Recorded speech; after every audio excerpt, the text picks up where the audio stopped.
그런즉 내 사랑하는 자들아 우상 숭배하는 일을 피하라. 나는 지혜 있는 자들에게 말함과 같이 하노니 너희는 내가 이르는 말을 스스로 판단하라. 우리가 축복하는 바 축복의 자는 그리스도의 피에 참여함이 아니며 우리가 떼는 떡은 그리스도의 몸에 참여함이 아니냐. 떡이 하나요 많은 우리가 한 몸이니 이는 우리가 다 한 떡에 참여함이라. 육신을 따라 난 이스라엘을 보라. 제물을 먹는 자들이 제단에 참여하는 자들이 아니냐. 그런즉 내가 무엇을 말하느냐. 우상의 제물은 무엇이며 우상은 무엇이냐. 무릇 이방인이 제사하는 것은 귀신에게 하는 것이요 하나님께 제사하는 것이 아니니 나는 너희가 귀신과 교제하는 자가 되기를 원하지 아니하노라. 너희가 주의 잔과 귀신의 잔을 겸하여 마시지 못하고 주의 식탁과 귀신의 식탁에 겸하여 참여하지 못하리라. 그러면 우리가 주를 노여워하시게 하겠느냐? 우리가 주보다 강한 자냐?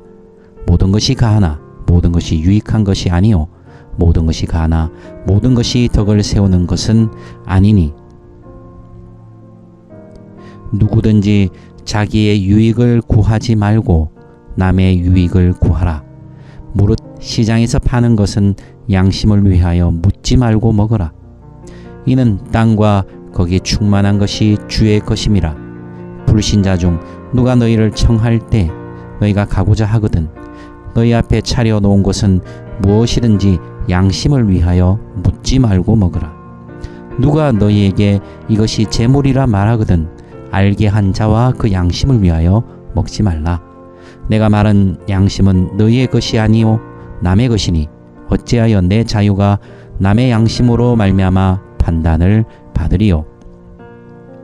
만일 내가 감사함으로 참여하면 어찌하여 내가 감사하는 것에 대하여 비방을 받으리요. 그런즉 너희가 먹든지 마시든지 무엇을 하든지 다 하나님의 영광을 위하여 하라. 유대인에게나 헬라인에게나 하나님의 교회에나 거치는 자가 되지 말고 나와 같이 모든 일에 모든 사람을 기쁘게 하여 자신의 유익을 구하지 아니하고 많은 사람의 유익을 구하여 그들로 구원을 받게 하라. 내가 그리스도를 본받는 자가 된 것 같이 너희는 나를 본받는 자가 되라. 아멘. 신앙의 양태들, 살아가는 이제 모습들은 스타일이 사람마다 참 다르다는 것을 알 수 있습니다. 그 사람의 성향이나 또 자라난 배경이나 이런 것에 따라 참 다르죠. 저 같은 경우에는 굉장히 율법주의적으로 자라났습니다. 경직된 면들이 많았죠. 이거 하면 되고, 이거 하면 안 되고 안 되고의 문제가 좀 저한테는 중요했던 것 같습니다. 또 그에 비해서도 어떤 사람들은 굉장히 자유한 스타일, 굉장히 다 모든 것이 가하다, 자유하다 이런 사람들도 있습니다. 자라난 배경도 있고 스타일의 문제도 있겠지만 어쨌든 그런 신앙의 양태와 스타일의 모습의 차이는 있지만 우리가 오늘 이런 고린도전서 이 10장 이 본문을 묵상하면서 깨달아야 할 것은 양태와 스타일은 차이는 있지만 분명한 기준점은 있다. 분명한 믿음의 기준, 이 하나님 나라의 가치관, 기준이 있다는 것이죠. 왜 그런 얘기를 드리냐면 이 고린도전서 8장에서부터 이제 바울이 계속 우상 숭배에 사용된 음식을 먹는 문제, 우상의 제물에 대한 문제를 언급하고 있습니다. 이것이 그럼 안 먹으면 되지 왜 그래 복잡해라고 생각할 수 있지만 이 고린도 그 당시 도시 국가들의 형태, 이 신전을 중심으로 한 이 도시의 문화는 신전에서 모든 육류, 신전에서 모든 고기가 공급되거든요. 그래서 신전을 통해서 정치, 경제, 문화, 모든 신념, 그 도시의 근간이 바로 신전에 있기 때문에 신전을 통하지 않고서는 우리가 사실 그 도시에서 생존하기가 힘들어집니다. 그래서 신전 의식에 사용된 고기들이 1차적으로 거기서 사용되고 난 다음에 이 시장에 풀려 나오는 구조. 그러니까 우상의 제물을 먹냐 안 먹냐의 문제는 단순히 그냥 그 우상에게 절했던 제물인데 먹어야 돼 말아야 돼 문제가 아니라 삶에 관한 부분이죠. 생존에 관한 부분이고 일상에 관한 부분입니다. 그래서 복음은 하나님의 나라는 이토록 이 우리의 일상생활에 파고들고 우리의 일상생활의 깊은 면면 하나하나를 다시 재해석하게 합니다. 그래서 그 논쟁이 촉발되고 사람들이 그 문제로 많이 이야기를 나눴죠. 그런데 거기서 하나 더 나가는 사람들이 있었습니다. 우상의 제물을 먹느냐 안 먹느냐를 넘어서 더 나가서 우상, 즉 이 신전에서 치러지는 신전의식에 참여하는 문제. 그래서 신전의식에 참여하는 사람들이 나타난 것이죠. 그래서 신전의식에 참여, 그럼 또 안 가면 되지 왜 갔지? 라고 할 수 있지만 아까도 말씀드린 대로 이 신전을 중심으로 도시가 모든 것이 운영되고 근간이 있기 때문에 신전의식에 참여한다는 것은 곧 내가 그 도시의 일원이요. 그 도시 속에서 살아가는 내가 그 사람들과 함께 살아가는 멤버라는 그곳에서 생존할 수 있는 방식 중에 하나가 바로 신전의식에 참여하는 것입니다. 신전의식에 참여함으로써 안정된 삶이나 여러 가지 삶에 있어서 질들이 높아지는 것이죠. 그래서 신전의식에 참여하는 사람들이 나타났습니다. 그러면서 좀 논쟁이 촉발된 것이죠. 그러면서 신전의식에 참여하는 사람들이 뭐라고 얘기한 것입니까? 아니 뭐 우상이 죽었다는 거 내가 아는데 뭐 아니 그거 가서 그냥 참여하다 온 거야. 별로 아니야. 왜 그런 것까지 교회가 간섭을 해?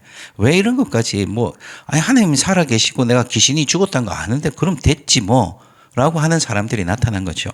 거기에 대해서 이제 바울이 답을 하는 것입니다. 14절에 그런즉 내 사랑하는 자들아. 이렇게 문제를 일으키고 있는 사람들을 향해서도 바울은 사랑하는 자들아라고 표현했습니다. 이게 참 중요한 자세인 것 같습니다. 좀 문제가 있고 쏙색이고 힘들게 하지만 우리의 사랑하는 형제들이고 우리의 사랑하는 자매들이죠. 자, 어쨌든 내 사랑하는 자들아 우상 숭배하는 일을 피하라 그랬습니다. 이것은 바로 이 신전의식에 참여하는 문제에 대한 바울의 이 견해지요. 답정너 뭡니까? 그 우상 숭배야 라고 말한 것입니다. 그러면서 15절에 뭐라고 얘기합니까? 나는 지혜 있는 자들에게 말함과 같이 하노니 너희는 내가 이르는 말을 스스로 판단하라. 뭐 아침에 좀 그렇지만 이거 요즘 애들 말로 뭐 요즘 시쳇말이라고 하죠. 사람들이 쓰는 말로 말하면 그겁니다. 아니 똥인지 된장인지 구분 못해? 라는 뜻입니다. 굉장히 표현은 뭐 스스로 판단하라 지혜 있는 자들이여 뭐 이렇게 하고 있지만 아니 똥인지 된장인지도 구분 못하나? 이게 뭔지 잘 몰라? 라고 사실은 질책하는 것이죠. 그래서 우상 숭배하는 일을 피하라 하면서 이제 16절부터 22절까지 성찬에 대한 얘기가 나오죠. 이 성찬. 우리가 제자훈련 때도 항상 성찬에 대한 이야기들을 많이 합니다만은 이게 뭡니까? 이 성찬에 대한 설명을 하면서 16절에 우리가 성찬에서 축복의 잔을 대하고 그 떡을 떼는 것은 뭐다? 그리스도의 피에 참여함이고 그리스도의 몸에 참여합니다. 그래서 그 떡이 하나고 우리가 한 몸이다. 우리가 한 떡에 참여한다.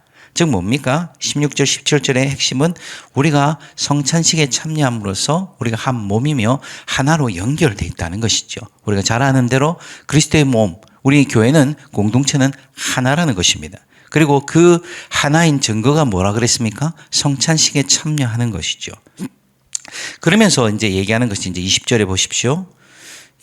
이방인이 제사하는 것은 귀신에게 하는 것이고 하나님께 제사하는 것이 아니다.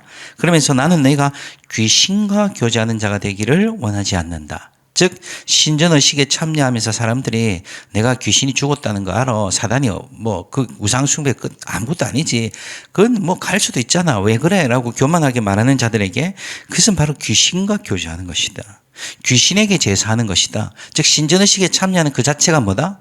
뭐라는 것입니까? 귀신에게 관계를 열고 귀신에게 순복하는 것이다.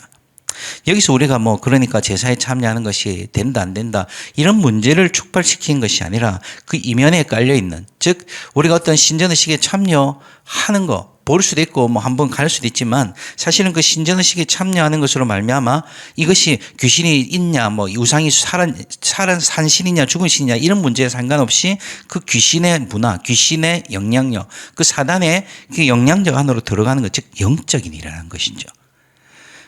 너무 이게 교만해지니까 자신들이 영적인 것을 판단하는 영적인 기준을 판단하는 그 머리의 위치에 올라서서 함부로 하고 있는데 너희들 그것이 바로 귀신에게 절하는 것이고 바로 영적인 안목이 없어서 벌어지는 것이다. 그래서 어떻게 해야 되느냐 21절에 보십시오. 주의 잔과 귀신의 잔을 겸하여 마시지 못한다. 주의 식탁과 귀신의 식탁에 겸하여 참여하지 못하리라. 예, 우리가 그러한 죽은 신들, 이 가짜, 이 뭐 우상, 뭐 어쨌든 그런 절하는 것에 참여할 이유가 없는 것이죠. 그러나 여기서 한 가지 더, 이 바울이 그냥 단순히 그 신전의식에 참여하는 문제만을 언급한 것은 아니라는 것이죠. 아까 신전의식에 참여하면 뭐라 그랬습니까? 예, 고린도 도시에 만약 내가 살고 신전의식에 참여한다는 것은 내가 고린티안, 예, 고린도의 사람이고 고린도의 신념과 고린도의 정신적 이 기준과 가치들을 따른다는 표시거든요. 그래서 신전의식에 참여한다는 것은 바로 그 고린도의 시대의 정신에 내가 순응하고 길들여지고 고린도의 사람, 하나님의 사람, 그리스도의 사람이 아니라 고린티안으로 내가 살아간다라는 이 확실한 증거가 되는 것이죠. 즉, 그래서 신전의식에 참여하는 무엇을 뜻하는 것입니까? 내가 이 고린도의 시대의 정신에 익숙한 사람이고 내가 하나님 나라의 백성이 아닌 고린도의 사람이라는 것을 증거하는 것이 된다는 것입니다. 그래서 우리가 이걸 오늘 시대에 우리가 적용을 하면 어떨까요? 우리가 단순히 제사에 참여 안 했다. 저희 어머니처럼 저는 제사에 가면 요즘은 안 갑니다만은 가면 그냥 구경합니다. 예, 구경하고 있어요. 뭐 하시나. 예, 구경하고 있습니다. 그러니까 아무도 말을 안 해요. 절하라 소리도 안 하고 이제는 목사니까 절하라 얘기도 안 하겠죠. 예, 그냥 보고 있는데 항상 저희 어머니는 그 제사에 사용된 음식을 저한테 안 주려고 엄청 노력하셨습니다. 예, 먹으면 그 뭐 잡기가 들어오니까 뭐 이상한 소리 하시면서 그랬는데 예, 충분히 그럴 수 있습니다. 충분히 그럴 수 있고 그것이 문제가 될 수 있습니다. 그러나 그것에 예민해서 단순히 내가 그래서 제사의 음식을 안 먹었으니까 내가 우상을 숭배하지 않는다. 이런 개념이 아니라는 것이죠. 우리가 물론 제사에 그 신전에 사용된 음식을 먹지 않는다든지 우리가 개인의 자유로 분명히 결정할 수 있고 선택할 수 있죠. 그리고 그것이 어떤 영적인 그 의미가 있는지 알 수 있지만 더 깊은 의미로 나가면 뭡니까? 단순히 제사 음식을 먹었다 안 먹었다 제사의 속에 있었다는 문제가 아니라 그 시대의 정신에 내가 굴복하고 오늘날 이 대한민국의 시대 정신, 대한민국의 사람, 자본주의 사회에서 살아가는 사람으로서 내가 순응하고 길들여지고 그것이 익숙해진다면 오늘 이 바울의 경고가 우리에게 섬뜩한 경고가 되는 것이죠. 주의 잔과 귀신의 잔을 겸하여 마시지 못하고 주의 식탁과 귀신의 식탁에 겸하여 참여하지 못하리라. 그 시대의 문화, 귀신의 문화, 그 시대의 정신, 예, 사단의 가치들이 우리에게 익숙해지고 그것에 참여하고 그것에 들어가서 우리가 함께 그 시스템 안에 그 시대 정신 안에 우리가 놀아나고 있다면 결국 이 바울의 경고와 같이 너희가 귀신과 교제하는 자가 되기를 원치 않는다. 우리는 너무 이상하게 당당해질 수 있는 것이죠. 내가 그 제사 안 드려. 우리 집 제사 안 해. 그리고 내가 제사 가면 제사에 절 안 해. 예, 맞습니다. 잘하셨습니다. 그럴 수도 있죠. 그러나 그것만이 문제가 아니라는 것입니다. 이 사회 전반에 깔려있는 귀신의 문화들, 이 사회 전반을 운영하고 이끌어가고 그 밑에서 이 사회를 견인하고 있는 동력인 이 시대의 정신들, 돈의 귀신, 돈의 유혹, 돈의 권력, 예, 쾌락의 권력, 수많은 이 시대의 귀신들에 우리가 동일하게 순응하고 살아간다면 오늘 이 바울의 경고처럼 신전의식에 참여하는 것이 바로 귀신과 교제하는 것. 이 시대의 정신에 놀아나는 것이 바로 돈에게 우리가 쾌락에게 이 시대의 정신에게 우리의 자신을 내어주는 것이다. 그래서 우리가 성찬에 참여한다는 것은 뭡니까? 바로 그리스도의 몸이라고 그랬습니다. 즉 우리는 그리스도의 몸으로서 그리스도와 하나 돼서 살아갈 것인가 아니면 그 시대의 정신을 거슬러 이 시대의 정신에 순응한 시대의 공동체에 속해 살아갈 것인가. 영적인 안목이 미숙하면 이런 일들이 벌어지는 것이죠. 좀 알았습니다. 지식은 있었어요. 그러나 이 시대를 간파할 능력이 그 시대를 분별할 능력이 없었던 것입니다. 그러면서 이제 바울은 중요한 원칙을 우리에게 제시합니다. 23절 모든 것이 가하나 모든 것이 유익한 것이 아니요 모든 것이 가하나 모든 것이 덕을 세우는 것이 아니니. 사실 이 본문은 번역을 조금 더 바꿔야 이 앞에 가하나를 번역을 좀 바꿔줘야 이해가 빠릅니다. 무슨 말이냐면 이렇게 번역을 한다면 모든 것이 가하다고 사람들이 말하지만 모든 것이 가하나 이러니까 이게 성경에서 모든 것이 가하다 이래갖고 자꾸 이런 걸 이용해서 요거에 집중과 방점을 찍고 막 자유로운 삶을 사시는 분들이 너무 많아가지고 이 정확한 번역은 모든 것이 가하다고 사람들이 말하지만 그 시대 헬라 철학의 근간이 뭡니까? 자유입니다. 자유. 해방이거든요. 인간으로서의 해방, 인간으로서의 존재 정체성이 그것을 가지자. 예, 그래서 모든 것이 가하다. 그래서 에피쿠로스 같이 쾌락주의자들은 그 자유를 위해서 마음껏 그래서 모든 것이 가하다고 말하지만 무엇이 중요하다? 하나님 나라의 기준은 모든 것이 가한 것이 아니라 모든 것이 가할 수 있지만 더 중요한 기준은 뭡니까? 모든 것이 유익한가를 물어야 되는 것이죠. 그 유익은 뭐냐? 바로 26절에 있는 대로 남의 유익, 즉 나의 유익이 아니라 지체들의 유익을 구하고 이웃의 유익을 구하는 삶. 또 모든 것이 가다고 말하지만 모든 것이 덕을 세우는 것이 아니다. 즉 공동체를 세우고 사람들을 세우는 것이 아니다라는 것이죠. 즉 기준은 뭡니까? 이것이 과연 사람들을 살리는 것인가? 이것이 과연 공동체에 유익한 것인가? 이것이 진짜 기준이라는 거죠. 어줍지 않게 우상이 뭐 존재해? 그래 뭐 나 우상 죽었다는 거 알아. 나 그래 나 신천의식에 갈 수 있는 자유가 있어. 함부로 떠들어대지 말고 그것이 가하다고 함부로 얘기하지 말고 음주의 논쟁이나 뭐 우리 주추라고 하죠. 담배의 논쟁이나 수많은 이제 우리가 논쟁들이 있는데 다 사람들이 이게 너무 경직된 사고를 가지고 있거나 너무 프리해가지고 모든 것이 가하다는 식으로 몰아가는데 그것이 기준이 아니야. 무엇을 했나 안 했나의 문제가 아니라 가장 그 밑바닥에 있는 기준은 뭐다? 이 과연 유익하냐? 이 사람들 살릴 수 있는 것이냐? 사람들에게 생명을 줄 수 있는 것이냐? 이 과연 우리 공동체를 세울 수 있는 것이냐? 우리 지체와 우리 형제와 자매들에게 유익을 줄 수 있는 것이냐? 그러면서 이제 25절부터 30절까지 또 이제 디테일한 예를 든 것이죠. 시장에 가서 시장에 분명히 우상의 제물들의 고기들이 나와 있으니까요. 그것을 그냥 묻지 말고 먹어라. 그걸 따져가면서 이게 제사 음식에 사용된 건 안 되냐 그런 거 따져가면서 자유롭게 먹어라. 왜냐하면 26절인 대로 모든 것이 주의 것이니까. 모든 것이 주의 것이다. 그리고 불신자들이 고기를 줄 때, 뭘 줄 때, 꼭 묻지 말고, 이거 혹시 제사에 사용된 거 아니에요? 그런 거 묻지 말고 자유롭게 먹어라. 하나님 것이다. 그런데 28절에 뭡니까? 누가 이거 제물에 사용된 건데요. 이 말은 뭡니까? 그 용처를 알려주는 게 아니라 그것이 나왔기 때문에 당신이 먹어도 돼라고 물어보는 것이지요. 그냥 단순히 이 질문하면 못 먹는다 이게 아니라 뭡니까? 아니 뭐 예수의 사람이라면서 그리스도의 사람이라면서 이렇게 먹어도 돼요라고 질문한다면 뭐하지 마라? 먹지 마라. 먹지 마라. 그 사람을 위해서 먹지 마라. 그 사람이 물은 의도가 과연 하나님의 사람이 이런 거 먹어도 되냐는 이 질문이라면 먹지 마라. 그래서 그런 것에 뭐 하냐 안 하냐 뭐 이런 정도에 우리가 매여가지고 판단을 받고 그렇게 하지 마라. 그런데 더 중요한 게 있어 라고 하면서 이제 31절이 나온 거죠. 그런즉 너희가 뭐 하든지 먹든지 마시든지 무엇을 하든지 기준이 뭐다? 하나님의 영광을 위해서 해라. 하나님의 영광을 위해서 해라.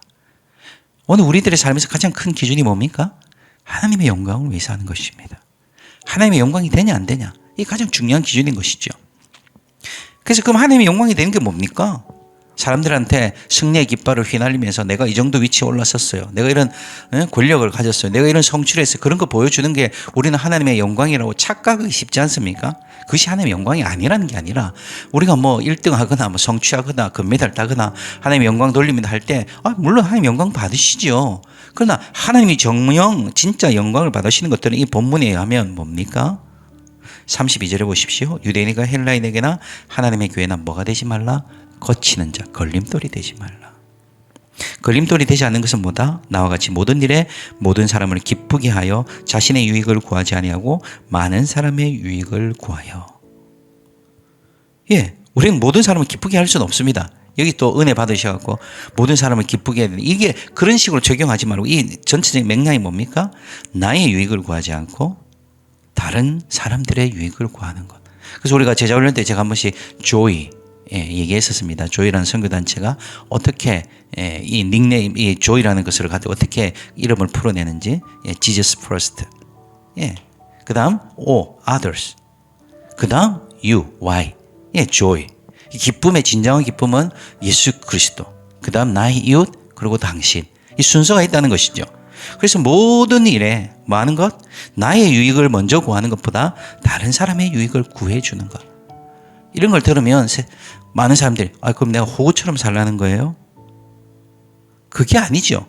우리의 핵심 뭐냐? 그냥 우리가 호구처럼 그냥 뭐 사람들이 이게 물론 바보 취급 당해야 되는데 그렇게 사는 것이 아니라 뒤에 33절의 핵심 보십시오. 많은 사람의 유익을 구하여 그들로 뭘 받게 하라? 구원을 받게 하라. 우리의 핵심은 사람을 살리는 겁니다. 키는 사람을 살리는 것이죠. 사람을 살리고 사람을 세우는 것. 그것이 바로 하나님의 영광이고 걸림돌이 되지 않는 것입니다. 나의 삶의 선택과 결정들이 과연 이 사람들을 하나님께로 인도할 수 있는가? 이 사람들을 하나님 만나게 할 수 있는가? 그래서 그들의 유익을 먼저 구해주고 그들을 섬겨주고 그들을 진정 사랑해 줄 때 11장 1절에 있는 대로 그리스도를 본받는 자요. 예, 그게 바로 그리스도를 본받는 자, 이 예수 그리스도의 제자죠. 그래서 바울이 이 고린도전서 10장 14절에 11장 1절에서 계속 하고 있는 말이 뭡니까? 예, 스스로 판단하라. 정신 좀 차려라. 예. 똥인지 된장인지 구분하지 못하고 그냥 신전의식에 참여하면서 네 유익과 네 만족과 네 것을 위해서 열심히 살면서 그저 뭐라고 말하면 네 신앙이 좋은 것처럼 떠벌어 대리지 말고 모든 것이 가하다 얘기할지라도 유익한 것이 아니다. 모든 것이 다 가능해도 다 덕을 세우는 게 아니야. 핵심보다 너의 유익이 너의 만족 너의 안정이 아니라 남의 유익을 구하렴. 그것이 바로 하나님의 영광을 구하는 거야. 남의 유익을 왜 구하냐? 바로 그 유익을 구함으로 그들이 구원을 받게 하는 것. 그들이 하나님 안에서 자라고 하나님을 만나고 하나님을 경험하게 하는 것. 그게 바로 예수 그리스도의 제자의 본분이다 라고 바울이 격려하는 것입니다. 오늘도 우리가 이 말씀을 기억하십시다. 모든 것이 가나 다 유익한 것이 아니다. 내가 만족하다고 해서 특별히 오늘날 이 젊은 세대의 가장 큰 키가 뭡니까? 내가 만족하느냐. 만족하느냐. 그게 키가 돼버렸거든요. 그것이 중요한 것이 아니라 나의 만족도 중요하고 나의 유익도 중요하지만 그보다 더 큰 거. 하나님 나라의 유익을 구할 줄 아는 사람들. 지체의 유익을 구하고 지체를 살리는데 지체를 섬기는데 지체를 세워가고 내 이웃을 섬기는데 내 인생을 두려움 없이 주저함 없이 내어줄 수 있는 이 사회에 걸림돌이 되지 않고 하나님의 교회에 걸림돌이 되지 않고 사람을 살리고 세우는 우리 모든 이 청년들뿐 아니라 우리 모든 아름다운 교회 성도들이 되시기를 그 시대의 정신을 넘어서서 시대를 본받지 않고 마음을 새롭게 함으로 변화를 받아 하나님의 선하시고 기뻐하시고 온전한 뜻을 분별할 수 있는 우리 공동체가 되기를 원합니다. 함께 기도하겠습니다. 하나님, 우리의 모든 삶의 기준이 하나님의 영광이요 지체의 유익이요 사람들의 구원받음임을 우리가 깨닫고 붙들고 알기를 원하고 우리의 삶에서 그것을 어떻게 풀어낼지 오늘도 우리가 이 하나님의 말씀을 재진술하는 역사가 있게 하여 주시옵소서. 주님, 오늘도 하나님의 영광을 위하여 살고 오늘도 먹든지 마시든지 무엇을 하든지 하나님이 기뻐하시는 일을 하나님이 원하시는 일을 나의 유익을 구하지 않고 사람들의 유익을 구해 주므로 그들이 구원을 받게 하는 놀라운 주님의 부르신 이 은혜의 삶을 살아가게 하여 주시옵소서. 오늘도 기도합니다. 우리의 기도를 들으시고 먼저 아버지 하나님께서 앞서 행하시며 우리에게 채우시기를 원하시는 그 하나님의 놀라운 능력을 경험하고 깨달아지며 무엇보다도 우리의 기도를 통해 하나님의 뜻이 이루어지게 하여 주시옵소서. 감사하며 예수님의 이름으로 기도하옵나이다. 아멘.